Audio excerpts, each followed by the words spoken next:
Okay, we're here with Mark from Death Angel. Hell yeah. In honor, I just got off stage. Oh, nice. Honor playing with you Oh, guys. right on, man. It was my goal to play with a classic San Francisco metal band. I want to just plow through this. I don't want to take up too much of your time. So I'd like to ask you some questions of your history. All right. Of Death Angel. And I forgot the box set at home, so we are not going to talk about the Killers one. So we'll talk about the Ultraviolence. What are your memories of the Ultraviolence? Recorded in 3 days, mixed in 5. Wow. Still to this day, it'll always be my favorite of our albums. I have the biggest soft spot for that record because it was quite an accomplishment to get signed back then and to put out an album, and that's when vinyl was much more prevalent than CDs. There you go. So when it first came out, I kept looking at it front to back, looking at the liner notes. Very proud of that record. Very proud of it. Right now we're celebrating the 25th anniversary of that record. And it's coming out again, isn't it? Yeah, it's released already. Oh, absolutely. You guys saw it? Yeah. Oh, I shall buy one. Then we go to Brought to the Park. Yes. Recorded and mixed in 2 weeks total. My personal least favorite Death Angel record.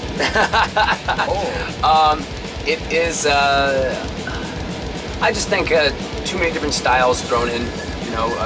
Musicians growing up trying to getting better at their instruments, but also listening to different types of music, but throwing too many different types of music into one blanket of thrash. And I think there's shining moments on it, but other than that, it's a little too scattered. Personally, not that great. Then there was something that you didn't really approve of, did you? Yeah. Fall from Grace. Fall from Grace live record. It was recorded in Amsterdam at the Paradiso. It was recorded for a radio broadcast only, and eventually it got released as an unauthorized live album, unauthorized by the band. And the only thing I like about it, now that it's come around, when it first came out, of course I didn't like it. Now I'm fond of it. I like the cover, and I like the fact that we have an unauthorized live record. It puts us in line, or at least I like to parallel it to Live at Last by Black Sabbath. Oh, there you go. Yeah. We're in good company if I think of it that way. And a great live album. There you go. Live album. And unauthorized. Yes, there you go. Act 3. First record on a major label. A massive increase in budget. Recorded and mixed, I think, in about 3.5 months. By Max Norman. Produced Blizzard of Oz and Diary of the Madman. So to us it was a big deal. We went down to LA, stayed in furnished apartments for 3 months, recorded, and it was just it was an amazing experience. And the tour for that record was phenomenal. It was I saw it was Forbidden on Fort Lauderdale Summers on the Beach. That's right. So it was Death Angel, Forbidden, and Vicious Rumors on some of them, and Sanctuary on others. And that was all throughout the States and Europe. It was incredible. So then there was a big gap. You guys broke up for a while. Yeah. Then you came back with Art of Die. I like to say, side note, I traveled to San Francisco. I saw the Thrash Or Die store, where you guys were the only band that sells shirts that night. Yeah. Did you know that? Other than the Thrash Or Die shirt. Yeah. Death Angel had the only shirt, so I bought a shirt as well. And then soon after, The Art of Dying. Yes, that was, I think, a 13-year hiatus between records being released, between Act 3 and The Art of Dying. Comeback record, I think it was good as far as we recorded it in San Francisco. And I think, again, it has shining moments, but it got our foot definitely in the door. Still a bit, bunch of people, throwing their ideas of what everyone thought Death Angel should sound like. But there's staples on that record that'll always be played live. So, I think it was good for getting our foot back.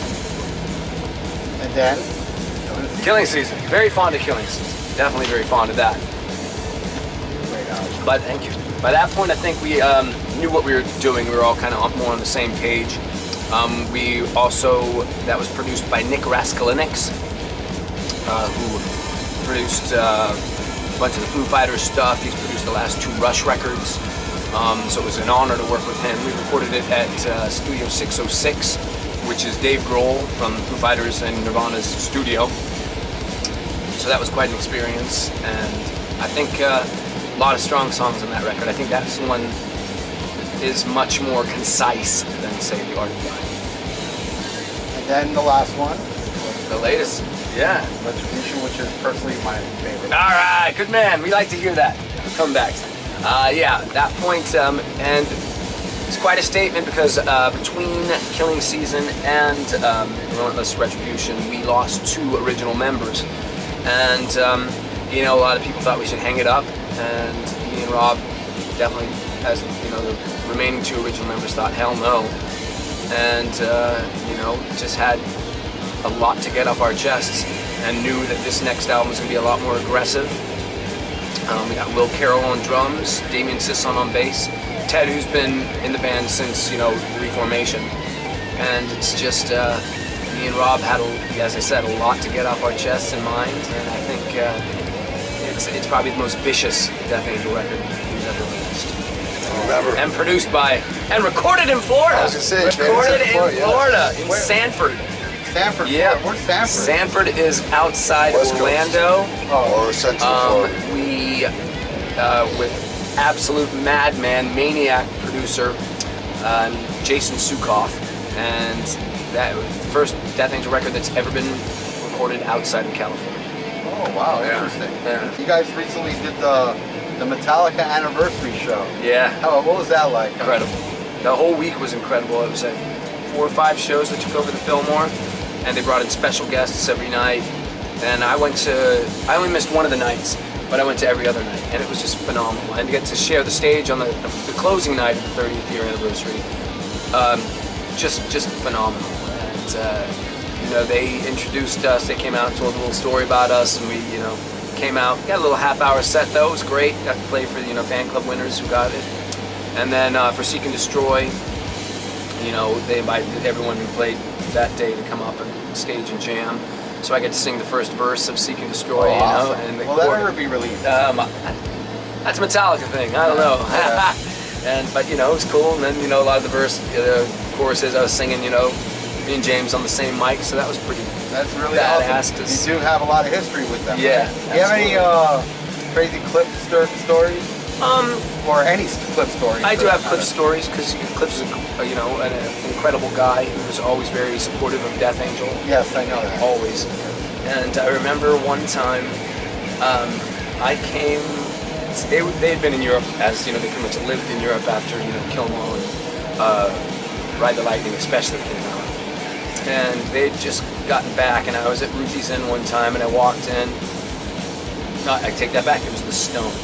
I walked in the Stone, and Cliff was there, and I walked in, and you know, I was 15, 16, and walked in wearing my Venom Welcome to Hell shirt. Nice. And, you know,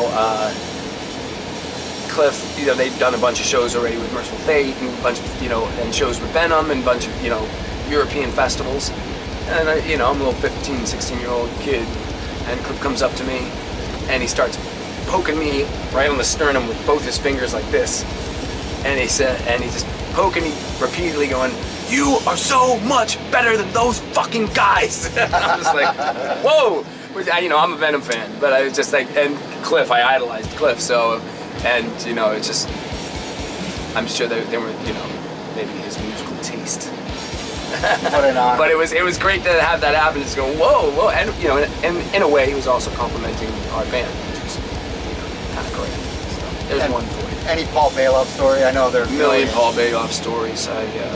But yeah, definitely Bonded by Blood. I have the razor blade scar across my back of my palm here. We were definitely hanging out at a party in Antioch, and you know, he grabbed my, again, 15, 16 years old, grabbed my hand, cut it with a razor blade, cut his, whoomp, licked our blood, and we were blood brothers. That is great. Bonded by blood. Okay, so I hope you can sign all this. Hell yeah, I can. Great. All right, before I leave, I hate to shamelessly plug my band, but there's a little Death Angel in my band. I like which that. I will explain. Oh, you guys a Filipino or something? No, Cuban. Oh, there you go. Most Cuban. My band, Thrash Or Die. Nice. Our song, we have the last song on here is called Wake Up Smell Thrash. Well, we mentioned a lot of thrash bands and songs. In the lyrics it says, "Throw you from the third floor is what I'm gonna do." Yeah. That was our nod to Death Angel, and I would love for you to have a copy. I would love to have a copy. That rocks. Thank you so much. Also, that rips. you and I share the same birthday. February 9th. Yes, Rocket. Aquarius. I'm 65. Well, you don't want to. There you go. You're 65 years old? No, I'm joking. Yeah. Born in 65. There you go. But anyway. Well, you got me beat. There you go. And I started late, not unlike him. I should have started when you did. I could have been on this bus with you guys. You are? Oh, yeah. Well, touring with you guys. Well, at least I got to play a show finally, which was one of my goals. Hell yeah. Was to play with a classic San Francisco thrash band, and Death Angel is one of my favorites. As you can tell, I own everything by them. Love it. Even vinyl. And I don't know what else to say, man. I mean, I have a million questions for you, but I don't want to take up your time. God's brother. I just want you to sign my stuff. Yeah. And Gladly. thank you so much for everything. And what was your, while you sign my stuff, I'll ask a couple questions. What was your favorite tour? Favorite tour would actually have to be the latter years of Death Angel, so the second coming. It was Europe. Let's see. Creator, Exodus, Death Angel, Suicidal Angels. 24 shows, 24 days in a row. Wow. Favorite because it was just so damn fun. We never toured with Exodus. We've done spot shows with them, but that time we just hit it off in a huge way, and the debauchery was just brutal. And shows were packed every night, and it was wonderful. I love that. Second favorite would be closely followed by the Anthrax Testament Death Angel tour that we've just been doing. Just came. Yep. And I saw in Fort Lauderdale, by the way. That was a great show. Was just a blast. But you know, the debauchery levels, nothing can touch that Exodus tour. Or the Creator Exodus tour. And what year was that? Like 2 years ago, maybe. Oh, yeah. Oh yeah. And it was ugly. And unfortunately, you were supposed to be part of the Thrash Or Die tour. Yep. The Clash of the And then the bus accident happened. Bus accident. Well, you guys weren't on your way to Miami for that one? No, we were all leaving heading to Las Vegas from Arizona. Yeah. And we were just doing like a little West Coast kind of. We hit as far east as Arizona. Just kind of that area was us and Chris Boland's Metalopolis. Oh, okay, yeah, solo album, yeah. Yep. That was instrumental, wasn't it? That album? Or did he have a second? I think it was pretty much mostly instrumental. Yeah. Because I did read there was a DVD you guys were releasing, which was going to have like kind of like a documentary of the history of the band. Oh yeah. Is that almost done? Getting there. We keep adding, you know, just more and more bits and interviews with people. Okay. So, you know, and more different concepts keep coming to the table. So it was supposed to originally come out already summer, and we, you know, more artifacts and interviews keep popping up. So, but I say definitely going to be in probably no later than April of 2013. I look forward to that. So it's just a documentary? Yeah. It's going to be no show on there or anything? There's going to be, you know, live clips and the history of the band from the beginning till now? Oh yeah. Oh yeah. Awesome. That was great. Well, thank you so much, Mark, for your time. Absolutely. Signing off here in Miami, Florida. Yeah. Where he's had no days off. I looked at your tour itinerary. That's why I didn't want to. We don't mess around, man. I don't want to take up too much of your time. Tour. I want you to relax. Tour. And give us a killer show, which I know And you recover will. from yesterday. Yes. We You got played Tampa? massacred last night. Oh, really? What do you mean, like drinking wise or Like show drinking wise. So you're feeling it now, huh? I feel good actually. This morning, a little rough.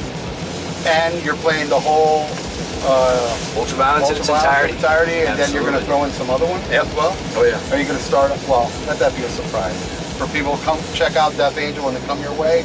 Definitely. They're an amazing live band, amazing people. And Aquarius Brothers That's right, baby. signing off February 9th, man. Goodbye. All right.